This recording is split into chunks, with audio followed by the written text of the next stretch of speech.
You guys have heard of the forward sear steak. Today we're taking it to a next level. I'm trying something brand new. We're gonna see how it turns out.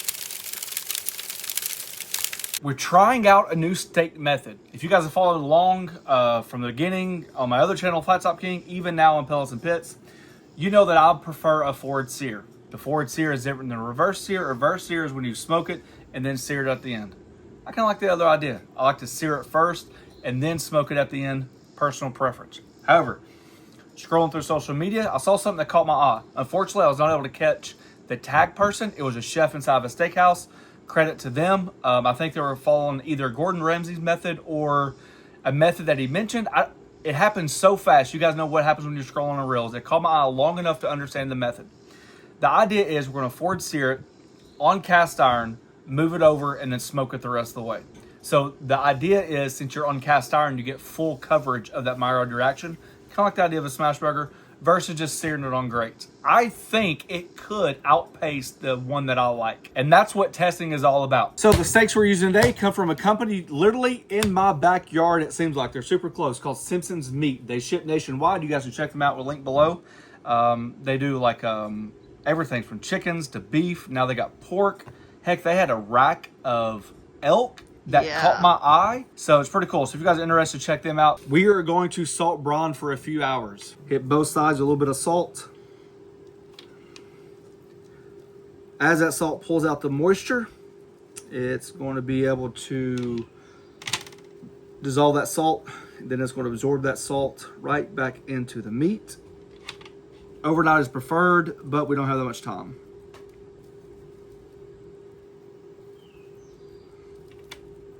All right, in the refrigerator it goes, uncovered.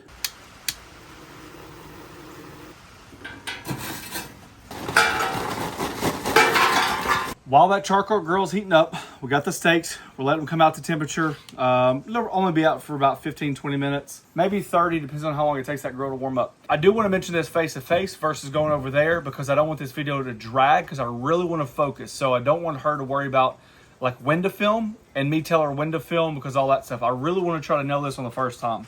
Beautiful cuts of meat. I don't want to mess that up. Second of all, I think the theory should work fantastically. So we are going to get that charcoal ripping hot. We're going to put this cast iron skillet on there along with it.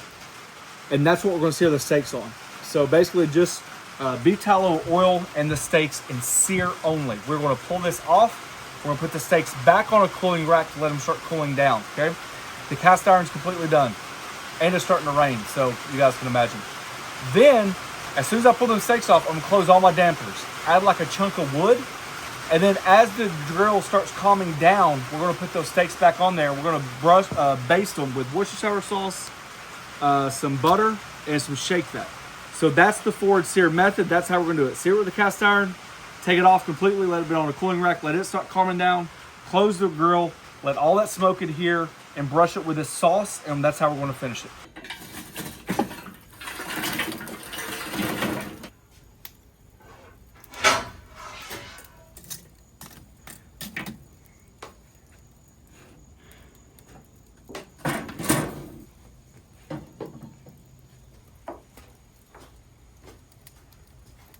While that skillet's heating up, we're just going to lightly pat it dry. Get all that excess moisture off that the salt pulled out, especially that fat side because we're going to render that out first.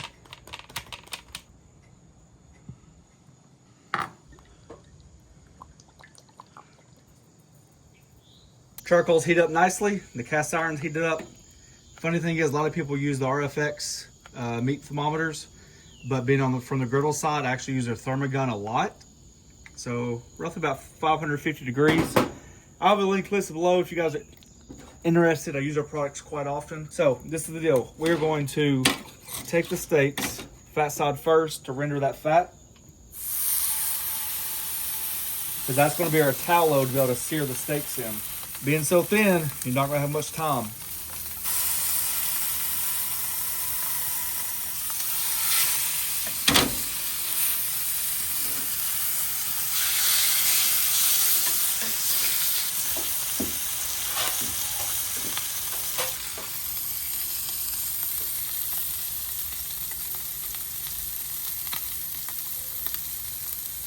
We're just letting that cast iron warm up just a little bit before we place it back down.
Definitely better sear on the thicker one.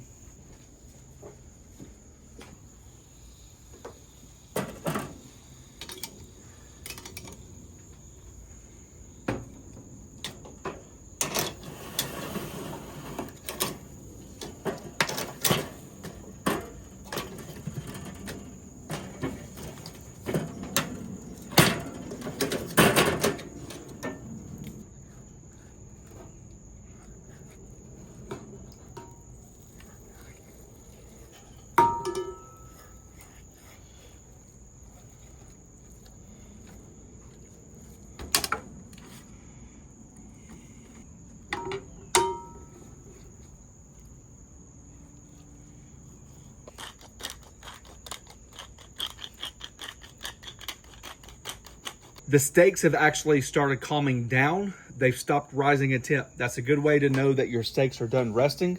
However, our grill is not ready. As you can see right here, we're still at 532 degrees. That's a little too hot for a forward sear, right? That's almost like blasting into a hot oven. So let's get it cooled down a little bit more.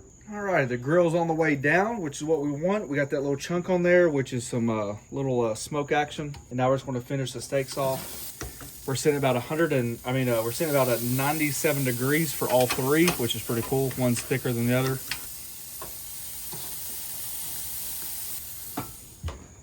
So all the lids are closed right now. The grill's calming down. There's not a lot of pressure in that beef, and it's adding that smoky flavor.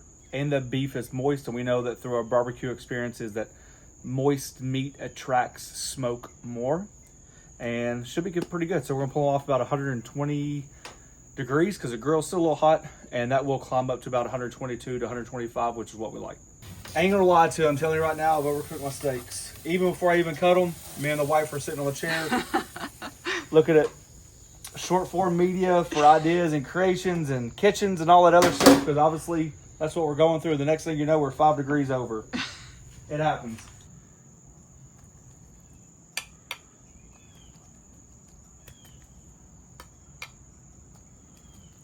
My first thoughts are, on a charcoal grill like that, I probably could have used a bigger griddle style insert versus that cast iron round one.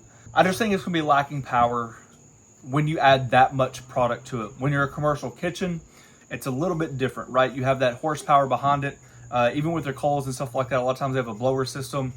They can control the temps a little bit more, and they're set up for it. For the average person at home, even a large skillet, you could probably get away with 2 fantastic sears, but you can't go back to back unless you wait a little while, which creates the timing off on your steaks, especially when they're thinner, right? If you notice here, the strip is a little bit thicker. I think it worked phenomenally on this one. This one a little bit thinner than this one. We did get a better sear on the strip because I felt like we're able to keep it on there longer. You can't create a fantastic sear on a traditional, no, I wouldn't say traditional, like a store-bought style ribeye. They're just too thin, right? You're going to overcook them before you even have a chance to really develop that flavor. I think I love the idea. I would like to do more ways to do it. I don't know if there's going to be a right or wrong way.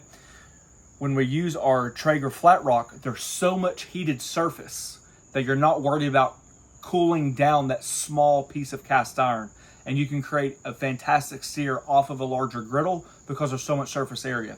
So there could be good ways and bad ways. I think the idea obviously works. They're successful with it. With that being said, I'm going to try it out. Like I said, I'm a forward sear fan. So, and I have butchered these. There's about 130 degrees. So if this beef is any good after 130, then you know it's good beef to begin with. I mean, it's not too overcooked. Well, I didn't say it was butchered. I just said it was butchered. Literally, right down the road. All right.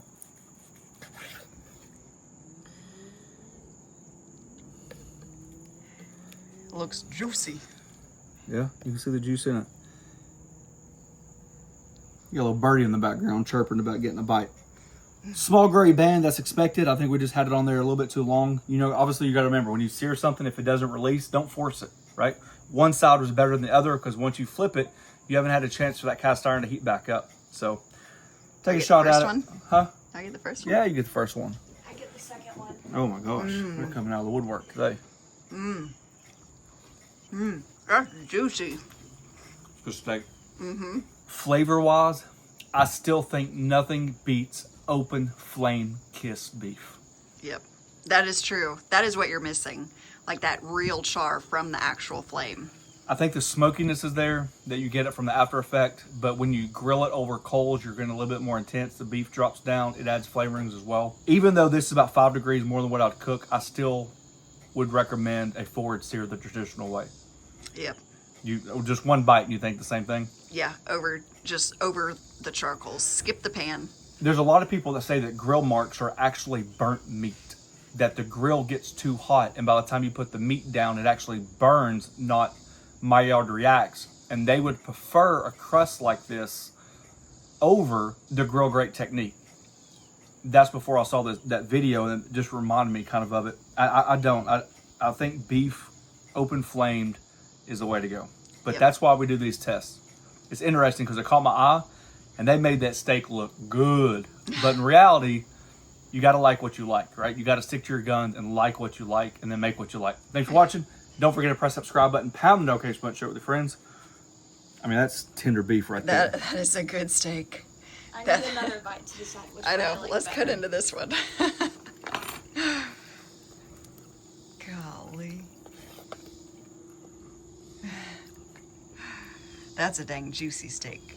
Good beef. Good beef.